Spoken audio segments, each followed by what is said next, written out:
Assalamualaikum warahmatullahi wabarakatuh. Perkenalkan, nama saya Karina Melikananda, NIM 1803221000099. Di sini saya akan menjawab 4 pertanyaan yang telah diajukan untuk tugas mata kuliah Ekonomi Sumber Daya Perairan kelas A. Nah, yang pertama itu, apakah Indonesia memiliki cadangan sumber daya alam yang banyak? Menurut saya, jawabannya adalah ya, karena Indonesia memang disebut sebagai negara yang kaya akan sumber daya alam.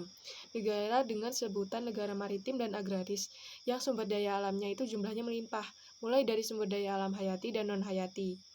Negara ini beriklim tropis dan membuat Indonesia memiliki negara yang banyak sekali macamnya flora dan fauna, sehingga itulah yang menjadi alasan saya menyetujui bahwa negara Indonesia merupakan negara yang memiliki cadangan sumber daya alam yang melimpah.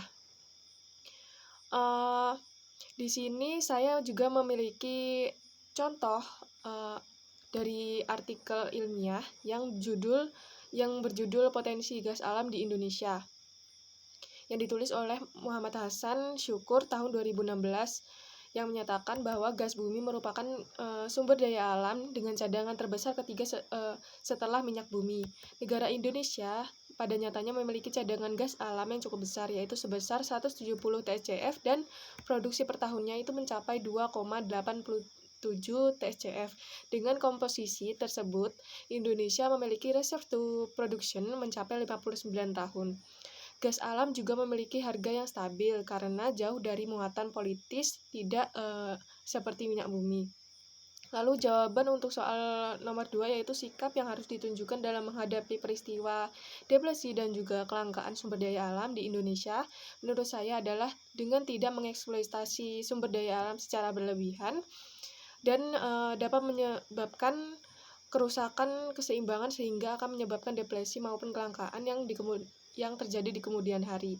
Lalu serta tetaplah menggunakan sumber daya alam secara bijak dan tidak menimbulkan kerusakan. Jika sudah terlanjur terjadi, maka lakukanlah upaya-upaya tersebut untuk mengusut penyebab kelangkaan dan mencari solusi-solusi terbaik agar tidak terjadi lagi di kemudian hari.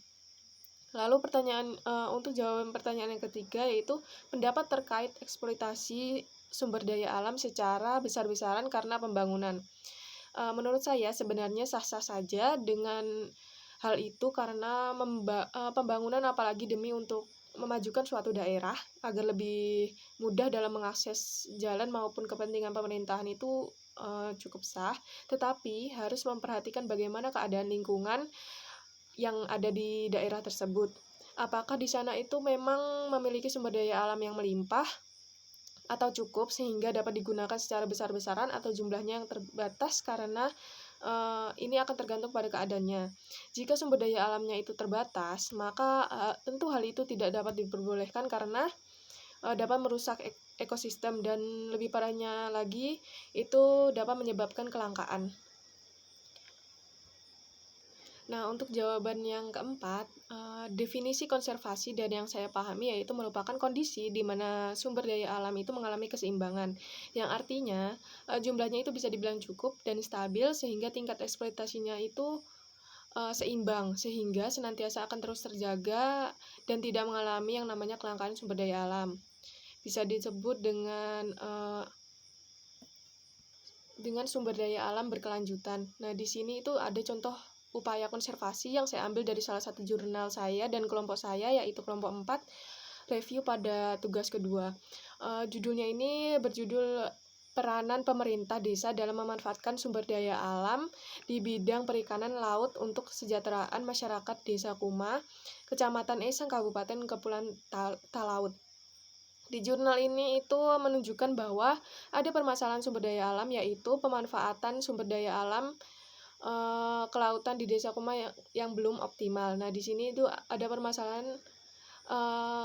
Solusi permasalahan tersebut adalah dengan mengupayakan stabilisasi dalam berbagai sektor dan pendekatan kearifan lokal, sesuai dengan aturan yang ada di Undang-Undang Nomor 32 Tahun 2014 tentang Kelautan, yakni keberadaan hukum adat.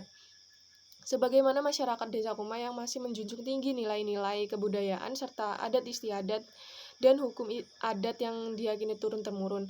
Hal tersebut untuk menjamin pemanfaatan sumber daya alam yang berkelanjutan, berwawasan lingkungan, dan bertanggung jawab. Dengan adanya pengakuan tersebut, maka pemerintah Desa Kuma memiliki suatu instrumen untuk menjaga stabilisasi masyarakat dalam masyarakatnya. Demikian jawaban dari saya. Kurang lebihnya mohon maaf. Wassalamualaikum warahmatullahi wabarakatuh.